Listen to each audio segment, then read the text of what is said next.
Assalamualaikum warahmatullahi wabarakatuh.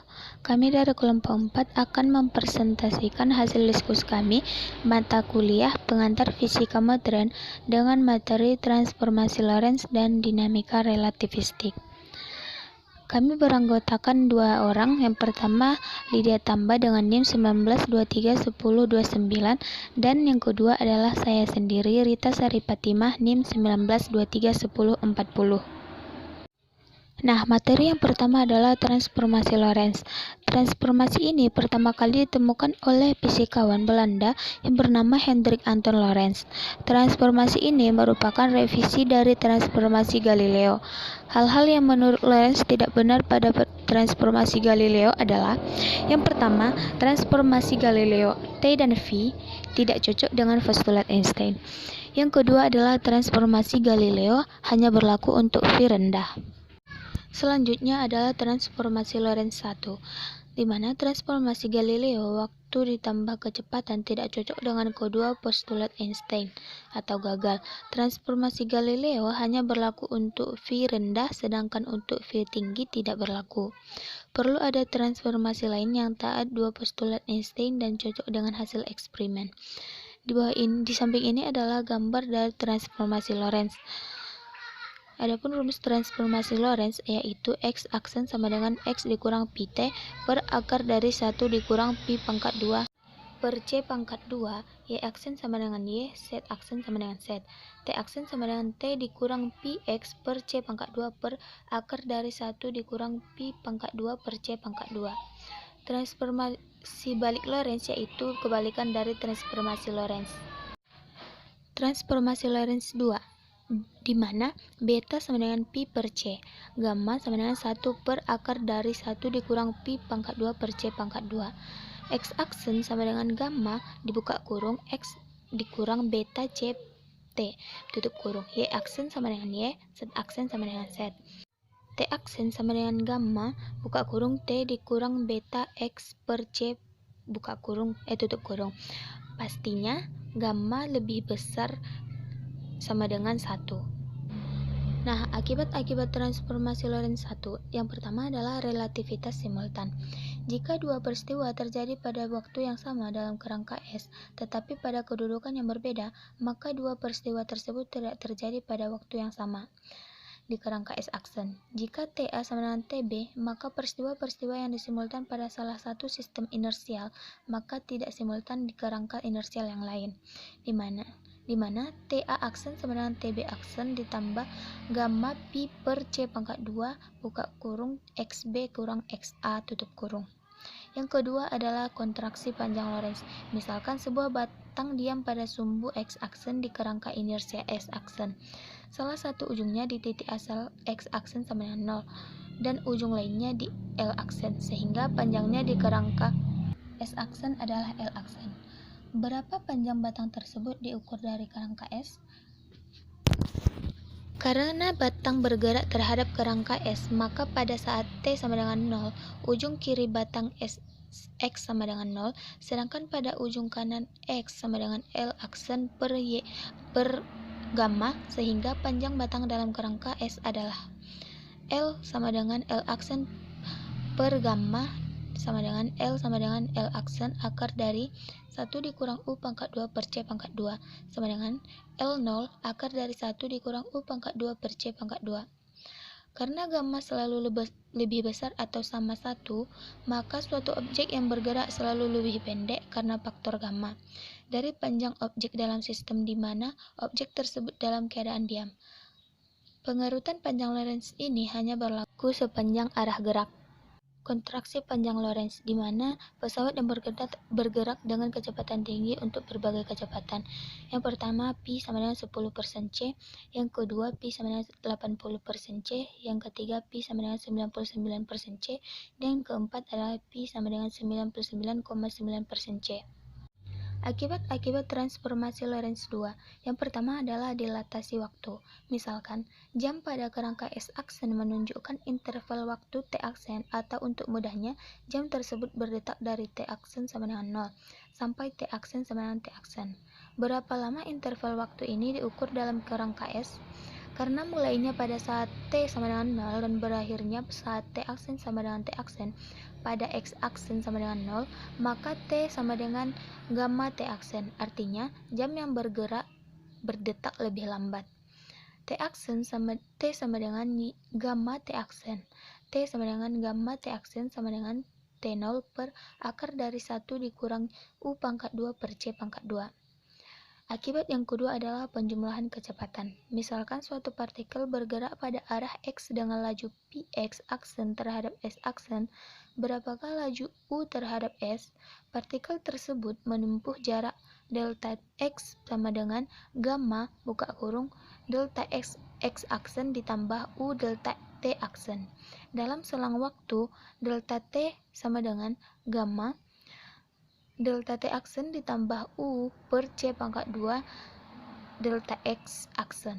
Karena delta X per delta T sama dengan Px dan delta X aksen per delta T aksen sama dengan Px aksen, maka bagaimana dengan Py dan Pz?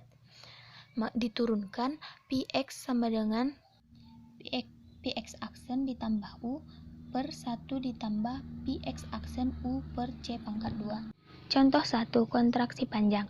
Anda berada di pesawat ruang angkasa yang bergerak dengan kecepatan 90% kali laju cahaya dan Anda bersandar di dinding. Jika sudut Anda dengan lantai adalah 60 derajat dan tinggi Anda 1,7 m, pada sudut berapa seorang pengamat di bumi melihat Anda bersandar dan berapa tinggi Anda menurut pengamat di bumi? Nah, diketahui U sama dengan 0,9 C sehingga gamma sama dengan 1 per akar dari 1 dikurang U pangkat 2 per C pangkat 2 sama dengan 1 per akar dari 1 dikurang 0,9 pangkat 2 sama dengan 2,29. H aksen sama dengan 1,7 M sehingga X aksen sama dengan 1,7 cos 60 sama dengan 0,85 M dan Y aksen sama dengan 1,8 sin 60 sama dengan 1,47. Karena pesawat bergerak searah sumbu X, maka yang mengalami kontraksi panjang hanya pada sumbu X, di mana X sama dengan X aksen per gamma. X sama dengan 0,85 per 2,29 sama dengan menghasilkan 0,37 M. Y sama dengan Y aksen sama dengan 1,47. H sama dengan akar dari X pangkat 2 ditambah Y pangkat 2 sama dengan akar dari 0,37 pangkat 2 ditambah 1,47 pangkat 2 sama dengan menghasilkan 1,52 M. Dan theta sama dengan tangen dikurang 1 Y per X. Tangen dikurang 1 kali 1,47 per 0,37 sama dengan 76 derajat. Jadi jawabnya adalah 76 derajat dan 1,52 M. Contoh kedua adalah dilatasi waktu. Berapa kelajuan pesawat ruang angkasa yang bergerak relatif terhadap bumi supaya 2 jam di dalam pesawat sama dengan 1 jam di bumi? Nah, diketahui T aksen sama dengan 1 jam dan T2 T sama dengan 2 jam. Kelajuan pesawat dapat dicari dengan menggunakan rumus T sama dengan gamma T aksen. T sama dengan gamma T aksen sama dengan T0 per akar dari 1 dikurang U pangkat 2 per C pangkat 2. Maka 2 jam sama dengan 1 jam per akar dari 1 dikurang U pangkat 2 per C pangkat 2. Atau U pangkat 2 per C pangkat 2 sama dengan 3 per 4. Maka dihasilkan Pi sama dengan 0,86 C.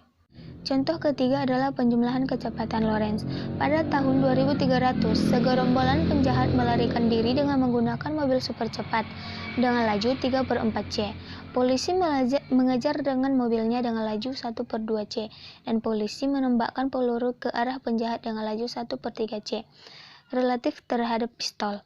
Pertanyaannya, apakah peluru mengenai targetnya?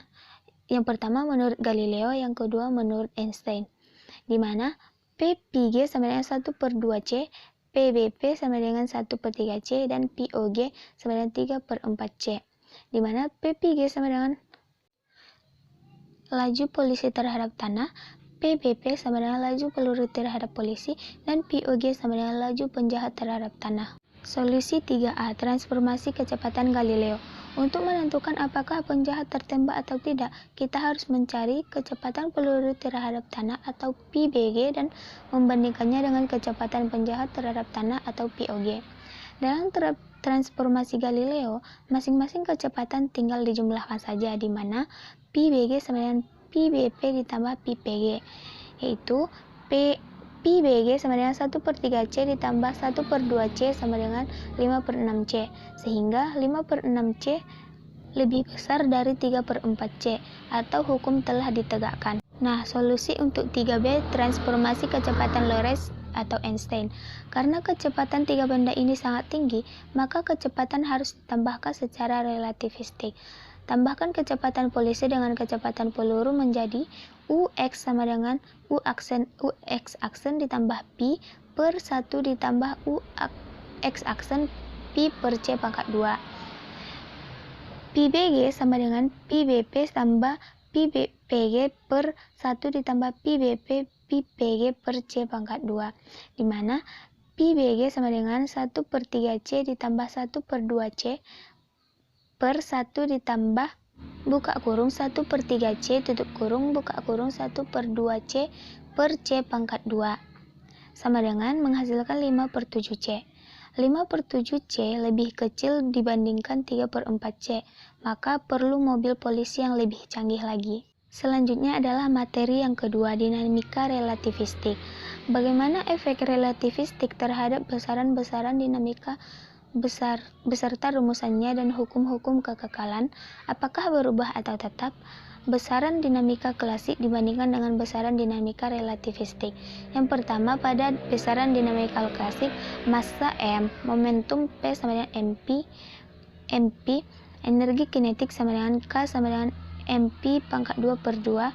Selanjutnya besaran dinamika relativistik, yaitu massa relativistik, yaitu M sama dengan M0 per akar dari 1 dikurang U pangkat 2 per C pangkat 2.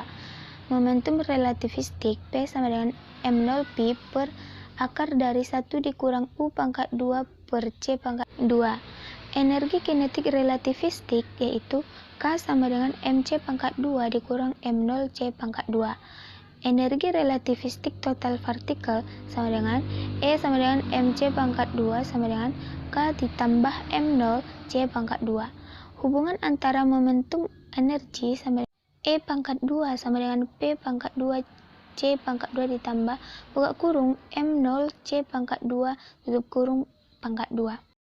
Konsep-konsep dasar fisika klasik ternyata tetap berlaku dalam kasus relativistik. Yang pertama, hukum kekekalan energi. Yang kedua, hukum kekekalan momentum linear. Yang ketiga adalah hukum Newton kedua, di mana F sama dengan dP per dt. Klasik berlaku hukum kekekalan massa, sedangkan relativistik tidak berlaku hukum kekekalan massa, diam per energi diam. Bagi semua persamaan relativistik, baik kinematika maupun dinamika, berlaku jika Pi kecil sekali dibandingkan dengan C. Maka persamaan-persamaan tersebut harus menjadi persamaan kinematika dan dinamika klasik. Contoh yang keempat adalah dinamika relativistik.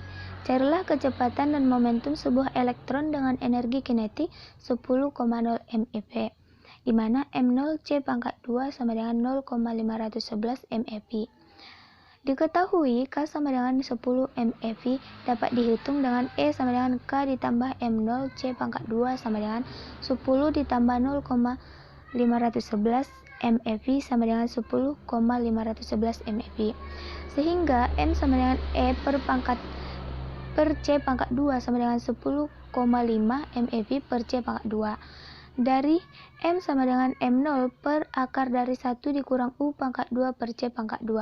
Didapatkan Pi per C sama dengan akar dari 1 dikurang M0 pangkat 2 per M pangkat 2 sama dengan akar dari 1 dikurang 0,511 pangkat 2 per 10,5 pangkat 2 sama dengan 0,9988.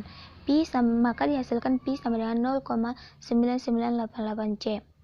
PC sama dengan akar dari E pangkat 2 dikurang buka kurung M0 C pangkat 2 tutup kurung kuadrat sama dengan 10,49 MeV sama dengan 10,5 MeV. Maka P sama dengan 10, MeV per C. Sekian presentasi dari kelompok kami. Assalamualaikum warahmatullahi wabarakatuh.